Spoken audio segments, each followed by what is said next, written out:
Let me pick you out of your place in history right now and plop you down in Rome. Do you know how many people didn't like Marcus Aurelius? I mean, he was like a nerd. You know, he was like a nerd at the time.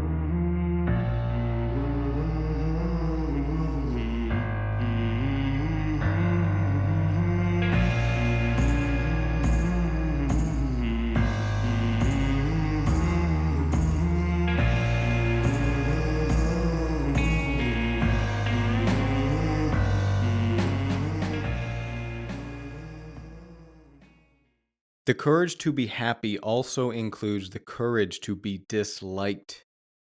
When you choose to live authentically, you inevitably invite criticism. That's from the book called The Courage to be Disliked.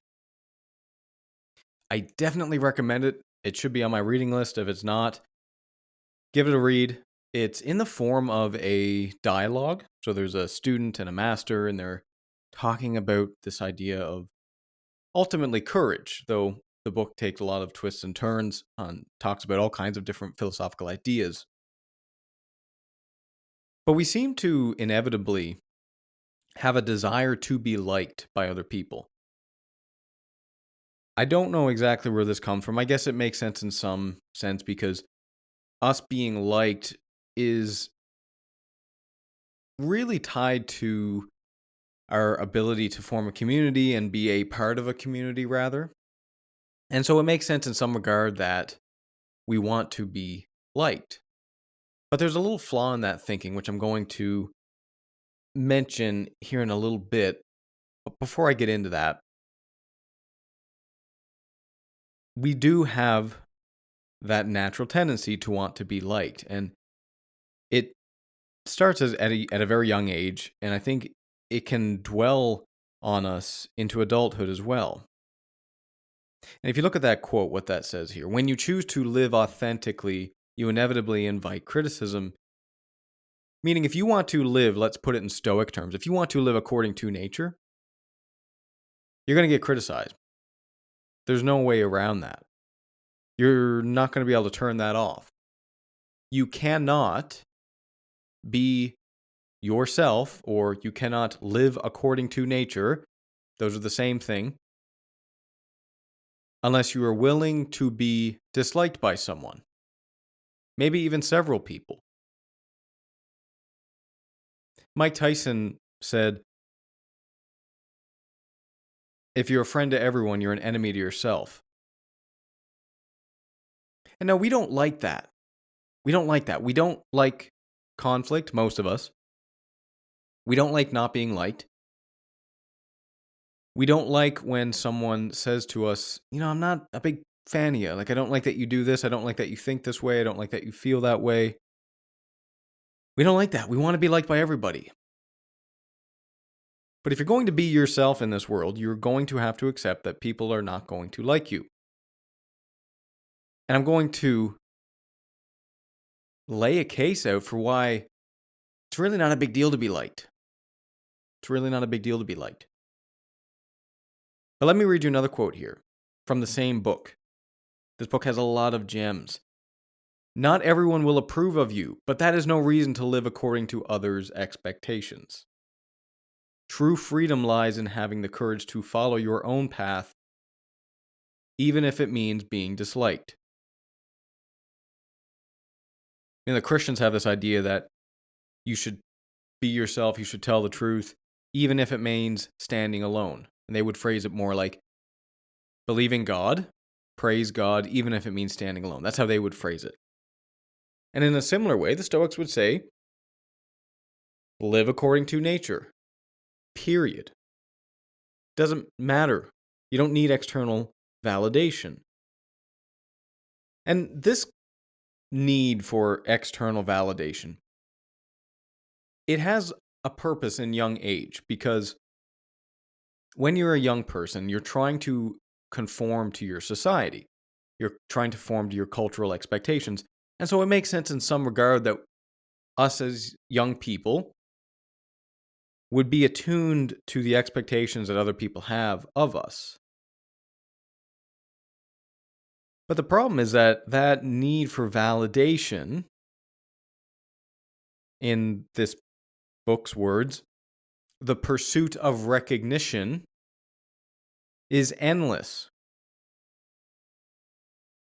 The book continues, no matter how much praise you receive, you will always crave more. Freedom begins when you stop seeking validation from others. It's endless. If you're going to be a person that requires validation from everyone, it's going to be endless. You're always going to be looking to please other people. And you're going to be contorting yourself, disfiguring yourself to try and match everybody else. And the problem with that is that in order for you to morph into someone else's expectations, you have to very likely misalign yourself with your own. The pursuit of recognition is endless. No matter how much praise you receive, you will always crave more. Freedom begins when you stop seeking validation from others. And have you seen a kid like this? And maybe if you have a good memory, you can remember when you were a child and you do require a lot of validation from everyone. Whenever you meet a stranger, or maybe let's say a distant family member, and you talk, you feel this need to be recognized. And then if you think about going through high school, going through college, going through university, studying, there's this sense of external validation ingrained in us because we need that in order to pass our exams. Someone has to objectively say, you know this, or you do not. And then in some real sense, when you get out into the real world and you start living in the real world, all of a sudden you begin to realize that this idea of being liked, it's kind of a tall order. It's a childish endeavor for you to want to be liked by everyone. In the real world, in a community, in a team, you have a place. You serve a purpose. You serve people, period. And that gives you value. And so let me talk about this element of being liked, because I mentioned at the start of the episode that you do not need to be liked to be in a community. And if you think about what a community is, it's a group of people that are working together towards something greater than themselves.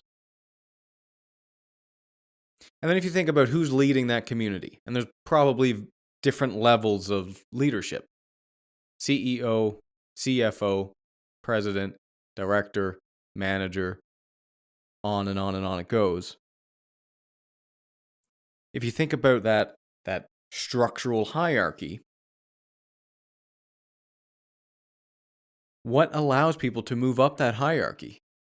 It's very interesting because it's not really being liked. Being liked is important in some regard, but mostly you would say the people who get to move up hierarchies, who get to become leaders, are respected. Hey there. Let me thank you for being a listener to this ad-free podcast. If you enjoy the podcast, there are a few things you can do to help me out. A 5-star review on Spotify or wherever you're listening to this really does help, and it's free. You can also sign up for my Substack newsletter or Patreon. Substack free gets each episode emailed to you along with the transcripts in the form of an article. You'll also get access to my live talks, followed by a Q&A afterward. Substack Premium supporters and my patrons on Patreon get access to the recordings and a brief article of those Q&A sessions, access to full episodes of the Paradoxically Speaking podcast, my Steps to Success interview series, Stoic meditations, and much more. Links to Substack and Patreon can be found in the show notes. And so if you are respected by a team, you will get promoted into a leadership role. Not if you're liked, if you're respected. But how do you get to being respected? Well, in a weird way, sometimes it's because you're liked. I think a lot of times when we're evolving as human beings into adulthood, we rely so heavily on being liked, on having that external validation. And then that is, in some sense, what allows us to be successful and what allows us to move up in the world and take more ownership over our lives and other people and to gain leadership positions and to be a leader, period. Even if you're not in a manager position, you can still be a leader in your household, in your family, in your community. You can be a leader. Everybody has that opportunity. So being liked in some sense may allow you to move up. But really what gets you there and what keeps you there is respect. And so, no, you don't need to be liked to be a part of a community, to be a part of a team. What you need is to be respected and to be a person of virtue. And you know what? Maybe those two are the same thing. Maybe being respected means you are someone who is living a life of virtue, who is being a good person, or at least attempting to be a good person. Because I think in some real sense, the attempt means more than the actuality. It seems like in some sense we promote people in one way or another because of the potential of who they will become, because of their core character, not necessarily who or what they are right now.